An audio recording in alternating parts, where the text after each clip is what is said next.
মেয়েকে আজকে ব্রাশ করার জন্য ওর বাবার সঙ্গে বাথরুমে পাঠিয়েছিলাম। আধা ঘন্টা হয়ে গেছে, এখনও বাথরুম থেকে বার হয়নি। তার জন্য আমি গিয়ে দেখি ব্রাশ করছে কম, জল দিয়ে খেলছে বেশি, দুজনে মিলে। তারপর আমি গিয়ে কোনো রকম বকাঝকা দিয়ে বাথরুম থেকে বের করে নিয়ে আসলাম। মেয়ের কয়েকদিন থেকে হ্যাবিট হয়েছে বাথরুমে গিয়ে জল দিয়ে খেলবে। খেলতে তো বেশ ভালোই লাগে, কিন্তু তারপরে যখন জ্বর আসবে অসুবিধাটা তো হবে আমার। তো যাই হোক friends, good morning, welcome back to my another video. তো সকালে ঘুমের থেকে উঠে দেখো চাটা নিয়ে চলে আসলাম, মেয়েকেও ফ্রেশ করে দিয়েছি, দেখতেই পারলে। তো আমার জন্য চা বিস্কিট নিয়েছি, আর মেয়ের জন্য ব্রেডটাকে অল্প জাস্ট বাটার দিয়ে ভেজে নিয়েছি। ওর খেতে বেশ ভালোই লাগে ব্রেড অ্যান্ড বাটারটা। তো এসে দেখো ও এখন খেলা শুরু করে দিয়েছে।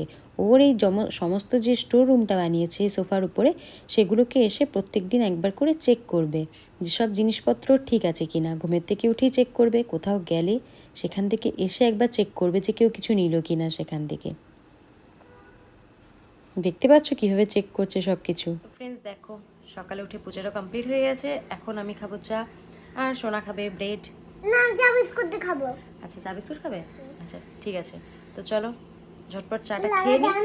তারপরে আজকে অনেক কাজ আছে, কারণ কাল বাদ দিয়ে পরশু হচ্ছে পয়লা বৈশাখ, তো তার জন্য অনেক কাজ আছে। তো চলো তাড়াতাড়ি চাটা খেয়ে নিই, তারপরে তোমাদের দেখাচ্ছি কী কী কাজ আছে। তো ফ্রেন্ডস এখন চলে এসেছি রান্নাঘরে। তো এখন বানাবো পনির আর কিছু একটা ভাজা বানাবো। আর চিকেন আনতে গেছে, এখনও আনেনি, তো আনার পরে চিকেনটা বানাবো। তো প্রথমে পনিরটা বানিয়ে নিই, একদম সিম্পলভাবেই বানাবো, জাস্ট অল্প আলু আর মটরশুঁটি ছিল আর টমেটো দিয়ে বানাবো এখন পনিরটা। তারপরে চিকেনটা বানাবো, যেহেতু আজকে সানডে, তো চিকেন তো লাগবেই মেনুতে, তো তার জন্য প্রথমে এদিকে বানিয়ে নিই। তো চলো ভাজা বানাচ্ছি একটা, আর পনিরটা বানাবো। তো চলো দেখাচ্ছি তোমাদের দ্বারা। তো এদিকে দেখো আলু, মটরশুঁটি, টমেটো, পনির সব রেডি করে নিয়েছি। আর এখানে মিষ্টি কুমড়া একটা ভাজা করছি, মানে কিছুটা মিষ্টি কুমড়া ছিল, তো শ্বশুরের খেতে বেশ ভালোই লাগে, তার জন্য একটু কালো জিরা দিয়ে দুটো লঙ্কা পেড়ে ভেজে দিচ্ছি।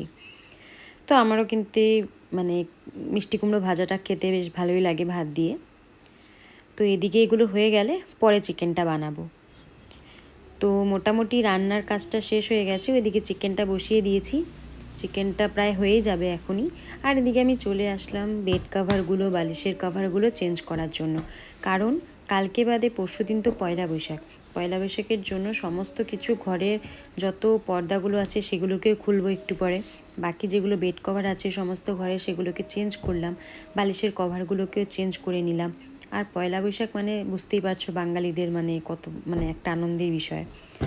তো তার জন্য সমস্ত ঘর পরিষ্কার করতে হলো আজকে, কারণ আগে ধরতে পারিনি, কারণ বাইরে যেতে হয় কাজের জন্য। এদিকে মেয়ে আছে, ওকে আমার দেখতে হয়, ওর সমস্ত দায়িত্বটা, ওর সমস্ত কাজ আমার করতে হয়। প্লাস এখন তো স্কুল শুরু হয়েছে আর টিউশন শুরু হয়ে গেছে, তো ওর জন্য আমার মানে টাইম টেবিল সব মানে উল্টোপাল্টা হয়ে গেছে। ওকে নিয়ে এখন আমাকে দৌড়াদৌড়ি করতে হয়, দুবার করে বাইরে যেতে হয়। তো এদিকে আমি কাজ করছি, আর এদিকে দেখো মেয়ে বসে গেছে পেইন্ট করতে। তাও ওকে আমি বললাম যে কালার বের করে দিচ্ছি, কপির মধ্যে বসে বসে পেইন্ট করো, কিন্তু না, ও দেখো ওয়ালের মধ্যেই করবে।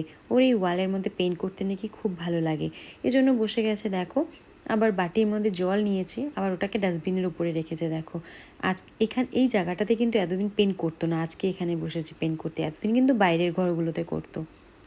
যাই হোক, মেয়েকে অল্প স্নান টান করিয়ে দিলাম, তারপরে চলে আসলাম একটু ঘরটা মুছে নিচ্ছি ভালো করে। আর আমাদের উপরের রুমগুলোতে না এত ধুলোবালি পড়ে, মানে জানলা দিয়ে, চারিদিকে জানলা, তো জানলা দিয়ে ধুলোবালি আসে।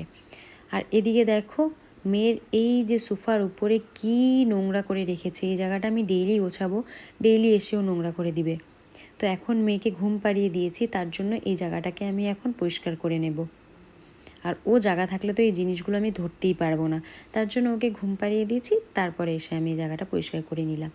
তো দেখো এখন আমি পর্দাগুলো খুলে নিচ্ছি, কারণ পর্দাগুলোতে এমনিও ধুলোবালি পড়েছে, আর তাছাড়া ওই বললাম সংক্রান্তি আছে, তার আগের দিন আমাদের সব খুলে এগুলোকে পরিষ্কার করতেই হয়, তার জন্য খুলে নিচ্ছি। আর আমাদের যে পর্দাগুলোর যে রডটা আছে না, রডের মধ্যে যে একটা সাইডে একটা জিনিস লাগানো আছে, সেটাকে না খুলতে খুব কষ্ট হয়। সেটাকে স্ক্রুড্রাইভার দিয়ে না, একটা স্ক্রু আছে সেটাকে ঘুরে খুলিয়ে তারপরে পর্দাটাকে খুলতে হয়। তো এই পর্দা খোলার ব্যাপারটা না, মানে যখনই পর্দা ধোয়ার কথা আসে তখনই এই জিনিসটার জন্য না রাগ উঠে যায়। কতবার তো আমার এই স্ক্রু দিয়ে মানে খুলতে গিয়ে পর্দা আমার হাত কেটে গেছে। তো এই জিনিসটা একটু অসুবিধা হয়, পর্দার যেটা মানে লাগিয়েছে, পর্দার যেটা হুক লাগিয়েছে সেটা খুবই অসুবিধা হয়, রডটার হুকটা। তো উপায় নেই, কোনো রকম খুলে আলগা করে রেখে দিই। কতবার তো এটা মানে স্ক্রুড্রাইভার দিয়ে খুলতে গিয়ে আমার হাতই কেটে গেছে, তো সাবধানে খুলতে হয়। আর তো দেখো সমস্ত পর্দাগুলো খুলে দিয়েছি সমস্ত ঘরে। এখন এই সোফার কাভারটাকেও দিয়ে দিব। আর এই দেখো এগুলো সব ধোয়া কাপড় জামা, এগুলো কিন্তু এখনও গোছানোর সময় পাইনি, এগুলোকে পরে গুছিয়ে নেব। তার আগে মানে সোফার কাভার এগুলোকে অল্প সবগুলোকে ওয়াশিংয়ে দিয়ে দিব এখন ধোয়ার জন্য, কারণ এগুলোকে তো নিজের হাতে ধোয়া আমার জন্য তো পসিবল না। আর প্রায় মানে মেয়েও আছে, তো ওর জন্য সময় বের করতে হয় আমাকে। তো যাই হোক ফ্রেন্ডস, দেখো এখন বিকেল হয়ে গেছে, মেয়েকে নিয়ে একটু পড়তে বসিয়ে দিয়েছি। তো এখন ভালো মতনই পড়াশোনাটা করছে কয়েকদিন থেকে, জানি না পরে কি করবে, বাট এখন কিন্তু কয়েকদিন থেকে পড়তেও বসছে। আর স্কুল যাওয়ার হ্যাবিটটাও একটা হয়ে গেছে, মানে ভালো মতনই চলছে বলতে পারো। তো যাই হোক ফ্রেন্ডস, আজকের মতন এই ব্লগটাকে এখানেই শেষ করছি। দেখা হচ্ছে নেক্সট ব্লগে।